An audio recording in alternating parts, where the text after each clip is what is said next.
March 23, 1945, 2,100 hours. On the western shore of the Rhine River close to Wesel, Germany. The binoculars in Aust Wilhelm Steinberg's hands trembled ever so slightly as he surveyed the increasingly shadowy waters of the Rhine, making notes in his field notebook records later recovered among seized German documents at Army Group headquarters.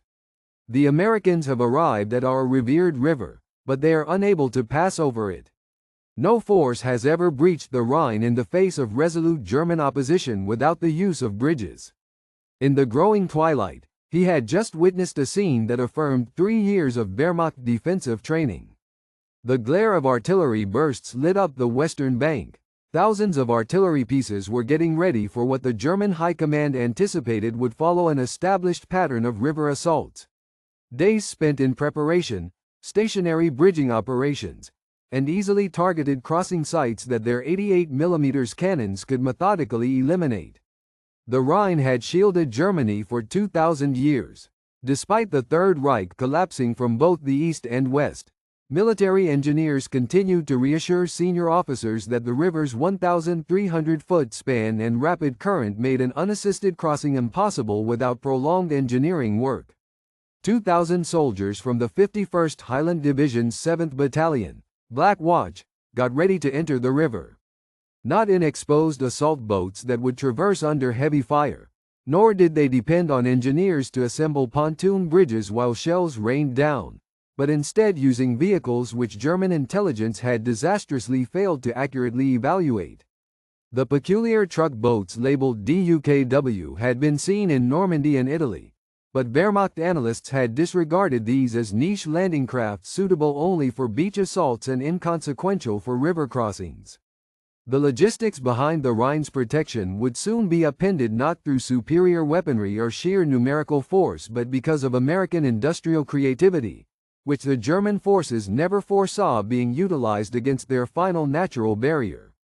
It was a broad failure of intelligence that would turn what was once Germany's impassable water barrier into a roadway for Allied tanks. Months before, the seeds of this collapse were sown within German intelligence summaries. Oberst Gab Blumentritt, who served as Chief of Staff to Field Marshal Gerd von Rundstedt, would afterward admit to Allied intelligence officers the Wehrmacht's crucial underestimation of the Americans' amphibious effectiveness. Reports from Sicily, Salerno, and Normandy had mentioned Schwimmwagen, floating trucks, but German intelligence officers set these aside as examples of American extravagance, akin to ice cream barges or Coca-Cola units. Among those defending was Major Hans Georg Model, the son of Field Marshal Walter Model, who was serving with the 1st Parachute Army. After his surrender in April 1945, his personal diary was seized and later gave historians a look into German beliefs about the defense of the Rhine. The Wehrmacht's most seasoned commanders, individuals who had studied river crossings from the Dnieper to the Seine, thought they comprehended the unchangeable principles of amphibious attacks. Assaulting forces, they believed, required not only overwhelming artillery supremacy and special bridge building gear, but above all, enough time to create crossing sites that defenders could attack. However, it was in the analysis reports found at occupied headquarters that the first concrete evidence of German misunderstanding was uncovered. Headman Friedrich Wenzel, who worked as an intelligence officer for the 15th Army, had produced intelligence briefs regarding Allied vehicles that cited the DUKW precisely 3 times in half a year's worth of papers. In each mention, these vehicles were considered to be used solely for coastal operations, deemed irrelevant for fighting across rivers. Their documents guessed that American troops had maybe 50 to 100 of these vehicles in all of Europe. The truth was astonishing. By March 1945, there were more than 2,000 DUKWs in service in the European theater. The U.S. Army had deployed them in specialized amphibious truck companies, each consisting of 50 vehicles with specially trained operators. Since Normandy, these formations had rehearsed river crossing maneuvers and developed tactical methods that German intelligence never noticed. The British obtained 2,000 DUKWs through the Lend-Lease program and incorporated their own improvements for their use. Canadian military employed 800 such trucks, customized for extreme cold conditions. The DUKW's creation showcased American innovation at its peak. In April 1942, when a Coast Guard vessel became stranded on a sandbar off Provincetown, Massachusetts, normal vehicles were unable to access it over the wet sand and surf. This seemingly minor incident ignited an evolution in amphibious vehicle development that would eventually play a role in toppling the Third Reich. Palmer Cled Putnam, from the Office of Scientific Research and Development, allied with yacht designer Rod Stevens Jr. and engineer Dennis Piston to invent a vehicle that transitioned effortlessly from water to land. When Ford Motor Company refused the undertaking, saying it could not be finished on time, General Motors Corporation stepped up on April 23, 1942. The designers at GMC's Yellow Truck and Coach Manufacturing Company in Pontiac, Michigan, worked tirelessly. By June 2, 1942, merely 38 days after the initial prototype had already been completed, the machine merged the tried and true GMC CCKW 2.5-ton truck frame with a watertight hull created by Sparkman and Stevens Yacht Architects. The DUKW's name came from GMC's internal coding: D for the model year 1942, U for utility, K for all-wheel drive, and W for twin rear axles. Its impressive multitasking ability stemmed from a number of advancements. Frank Spear, one of GMC's engineers, invented the Central Tire Inflation System, CTIS, the first system of its kind, which let drivers alter tire air pressure as they drove. With 10 to 12 pounds per square inch, the tires widened for easier travel over soft ground like sand and mud. At 40 to 45 psi, they were set up for smooth highway driving. For moving through water, a 25-inch propeller connected to the main drive via a transfer case generated 5.5 knots of speed, and the rudder, tied to the steering mechanism, enabled effortless passage from water to shore. In June 1942, Major General Jacob Dease watched the first test and quickly gave the order for full production.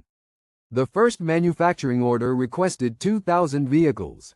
By the end of hostilities, GMC had rolled out 21,147 DUKWs, with peak monthly output reaching 525, each unit costing $10,750. This price was close to that of 7 Jeeps, but the performance proved invaluable. In March 1945, Germany's Rhine defense was in disarray that Wehrmacht commanders would not even admit among themselves. General Alfred Schlemm's 1st Parachute Army, the Germans' best remaining Western force, had been depleted in the Reichswald fighting, with 90,000 killed, wounded, or imprisoned. Fresh troops who came to bolster the Rhine lines were Volkram soldiers, consisting of elderly men and youths, barely trained for a few weeks. They had a mix of captured arms and simply wore armbands in lieu of actual uniforms. Feldwebel Otto Kraus from the 181st Infantry Division, stationed near Wessel, wrote his wife a letter dated March 20. He described that the Americans were now right across from them, numbering in thousands, and their vehicles could be heard continuously.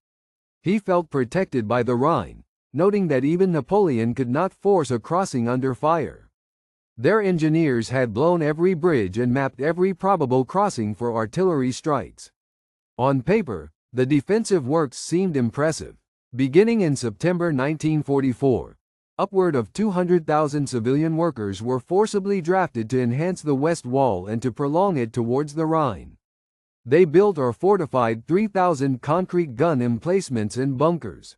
The river itself was considered by German military doctrine to be the ideal water barrier: too broad for temporary bridges, too rapid for boat crossings, and too deep for fording. Field Marshal Albert Kessler, who took over Western Command following von Rundstedt's removal, gave directives that further exposed the German expectations. The adversary would need between 48 and 72 hours to secure effective bridgeheads after making their initial crossings. This timeframe allows our mobile reserves an opening for a counterstrike. These mobile reserves comprised the 47th Panzer Corps, which operated around 150 armored vehicles including tanks, assault guns, and tank destroyers tasked with covering an almost 200-meter front. However, the most significant German shortcoming was in their strategic thinking. After 5 years of warfare, Wehrmacht doctrine had come to view river assaults as a sequence of planned actions. Artillery would first suppress defending forces. Infantry would then cross in assault boats. Small bridgeheads would be set up. Construction of bridges would begin despite coming under enemy fire. Reinforcements would follow gradually as soon as the bridges became usable. Only then would armor units cross the river. Every one of these stages afforded defenders a chance to direct their fire and stage counterattacks. The Germans were unaware that Allied intelligence had gathered the greatest collection of amphibious vehicles ever, positioned along the western edge of the Rhine. As of March 22, 1945, hundreds of DUKWs had been discreetly stationed within 5 miles of the spots selected for crossing. Each such vehicle was waterproofed, thoroughly checked for mechanical reliability, and packed with a specific manifest designed to retain balance afloat. Lieutenant Colonel William Thompson, in command of the 458th Amphibious Truck Company, recounted the extraordinarily detailed preparations. He said they were aware this operation was not going to resemble Normandy, with its tidal complications and obstacles on the beaches. The Rhine was all about strong currents, landing sites, and timing with artillery barrages to prevent friendly fire. His unit drilled on the Moss River for a fortnight, mastering DUKW maneuvers in swiftly moving water. The vehicles themselves had undergone modifications as a result of 3 years' worth of combat experience. Armored plates were installed to protect both drivers and key mechanical parts. Ring mounts suitable for .50 caliber machine guns added a means of self-protection. Most importantly, special bilge pumps were installed that could deal with incoming water from small caliber arms, letting DUKWs keep functioning even with hull breaches. Captain James Mitchell of the 819th Amphibious Truck Company recalled details from the last briefing. Their orders explained they were about to accomplish something unprecedented, utilizing DUKWs as the main assault platform for a major river crossing. They were no longer just backup vessels or support for logistics after bridges went up, but were instead to lead the primary assault. Each vehicle would transport a complete rifle squad together with their gear, traverse the Rhine, climb the eastern bank, and deliver troops directly into battle positions. British troops entered the operation with their own amphibious support. Major General Percy Hobart's 79th Armored Division had brought 600 LVT-4 Buffalo amphibious carriers, each one with a 30-man capacity. These were intended to operate in tandem with American DUKWs as part of the largest riverine amphibious operation in recorded military history.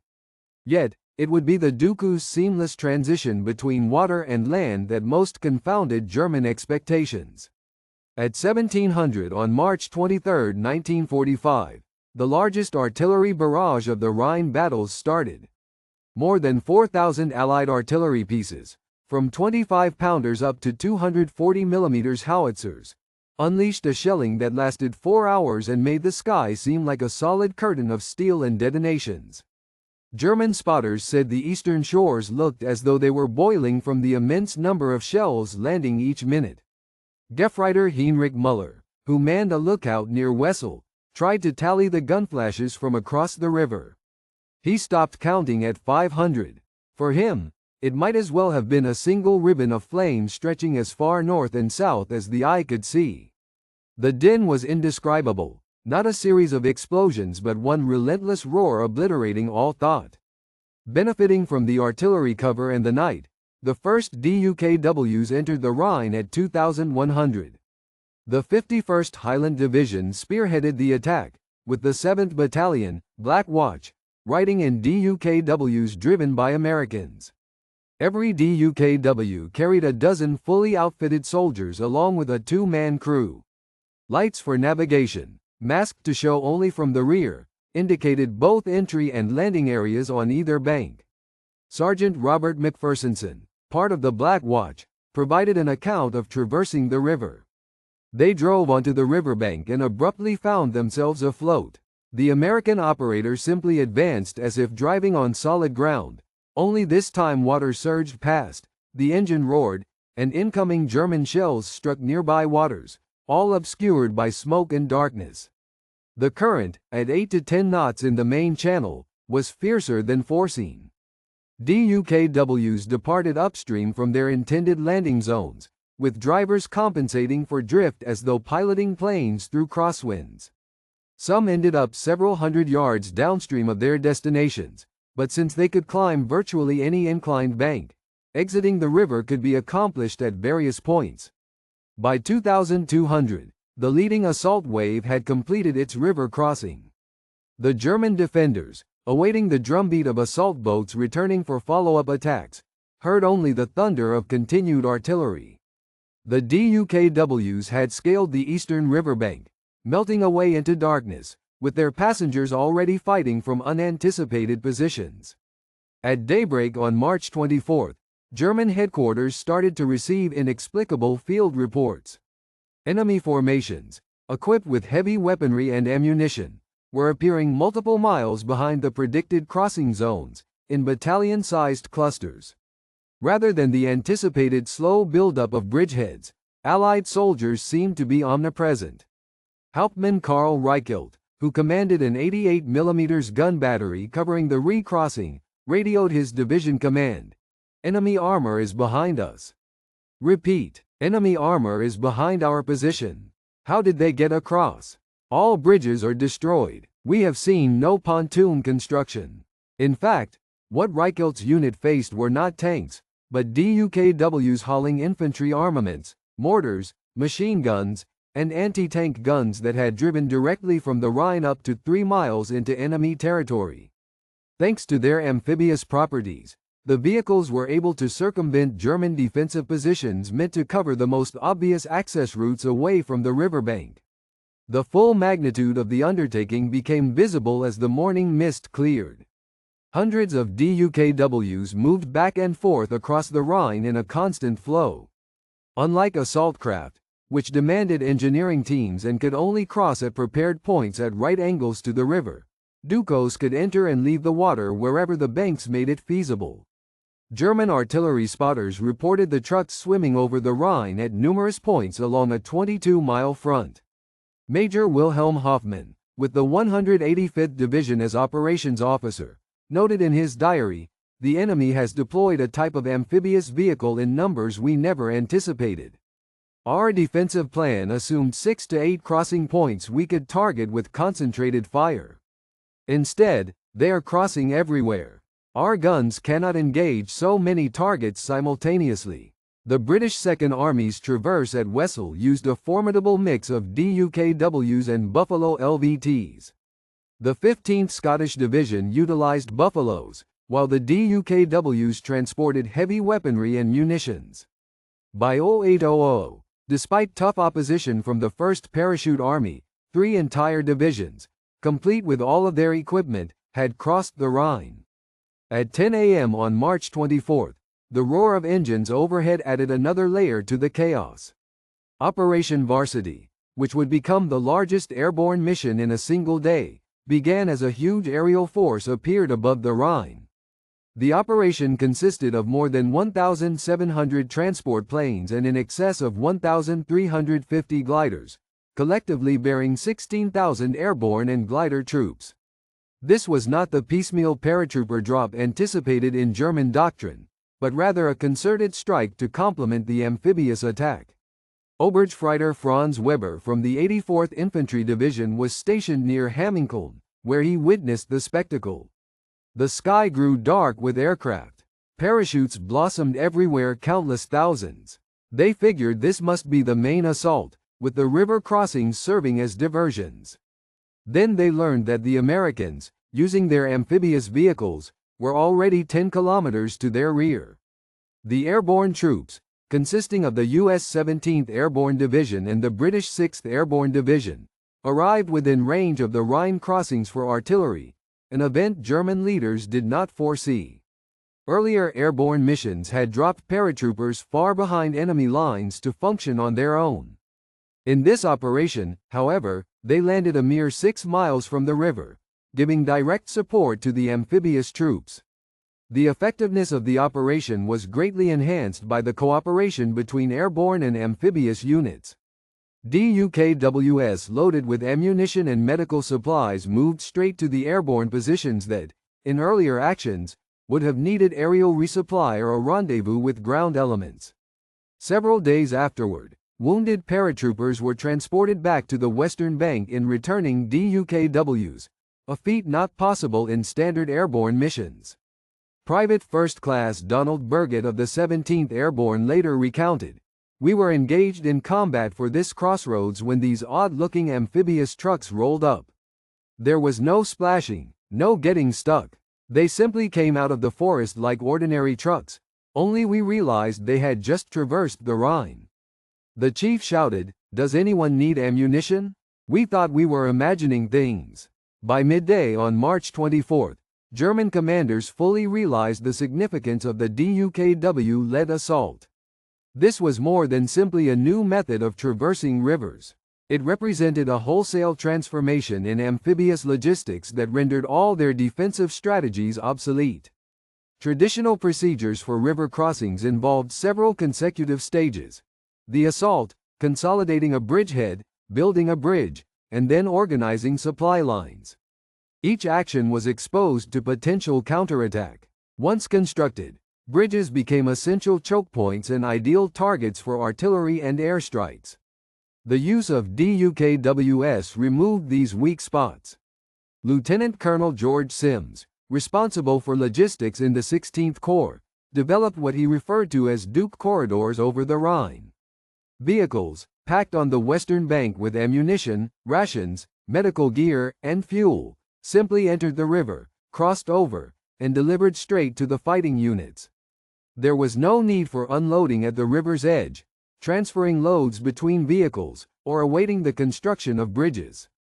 According to Sims, at our crossing, we were putting 50 DUKWs through every hour. Each could carry 2.5 tons of materiel or 25 soldiers.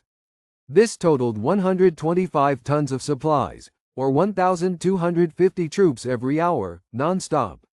The Germans constantly searched for bridges to destroy, but found none, only trucks traveling across the river.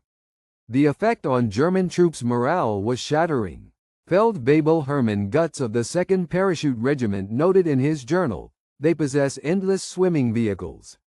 How can you halt an army capable of making any river into a thoroughfare? Blowing up bridges is pointless. They have no need of bridges." Supply officers recounted unbelievable scenes. Technical Sergeant Anthony Russo of the 30th Infantry Division described setting up a supply depot. "We're 3 miles from the Rhine, on the German side, right? Then a DUKW comes right up out of the river, still wet, with hot food inside insulated boxes. The cooks on the West Bank had prepared everything, loaded it into the duck, and it drove straight to us. Hot coffee during combat. The Germans must have thought we were mad." When March 25 broke, German generals faced circumstances that Wehrmacht strategy had never contemplated. The Rhine, traditionally Germany's line of defense, had lost its significance, not taken, not stormed, but simply bypassed by American engineering innovation that German spies had written off as trivial. General Alfred Schlimm, in command of the 1st Parachute Army, called a staff gathering that morning at a farm near Brunnen. Surviving records of this session, built from captured officers' testimonies, display the extent of German despair. Schlimm is reported to have said, "Gentlemen, we made our preparations for the previous war. We assumed the enemy would lay siege to our stronghold. Instead, they moved around it. The statistics were overwhelming. Within the first 2 days, DUKWs had ferried more than 15,000 soldiers across the Rhine. Even more important, they transported 1,200 vehicles, jeeps, trucks, and lighter armor that, by conventional crossing means, would have taken days. Artillery units were crossing over and firing from the East Bank even before German scouts confirmed that a crossing had taken place. Oberst Heinrich von Lüttichau, leading what was left of Panzer Brigade 106, made an effort to counterattack in the area near Wiesel on March 25. His formation's log notes, advanced towards river to eliminate enemy bridgehead. No conventional bridgehead detected. Enemy troops scattered along a 15-kilometer frontage. No particular focal point in view. Amphibious vehicles unceasingly reinforcing all positions. Unable to locate a decisive target. Assault collapsed with significant casualties. The British were seeing equivalent achievements. Scottish forces advanced 6 miles inland by the close of March 25, aided by the uninterrupted support of DUKW logistics. Royal Artillery spotters were conducting fire commands while riding in DUKWs, employing their mobility to stay ahead of German counterfire.